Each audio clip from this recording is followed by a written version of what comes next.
Aku tuh kadang galak sedih dewek disuruh di rumah. Pinjil gawean.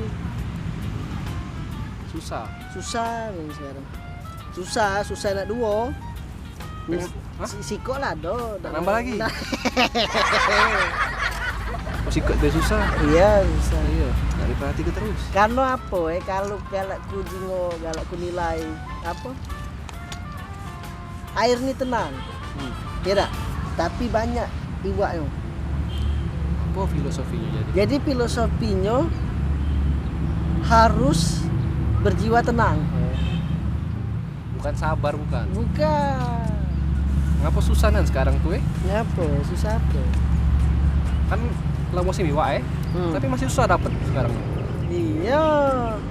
Itulah kamu galak kurang peka. Kita tuh harus peka. Jadi sebelum berangkat mancing, kamu cak jam 11 malam, jam 12 malam duduk dulu. Ngapain? Kamu jingok wong rumah kamu. Kalau dia ngadap kiri, kamu babit ke kiri. Kalau dia ngadap kanan, kamu babit kanan. Kalau nak dapat iwak. Nah, kalau dia lagi tengkurap, ke tengah. Dapat nih. Bukan sampai. Sama bah, yang penting jingok wong rumah kiri, kanan, tengah. Nah, kalau biniku tertelentang. Kalau bini telentang, apa dia gaul kita mancing? Di rumah bae.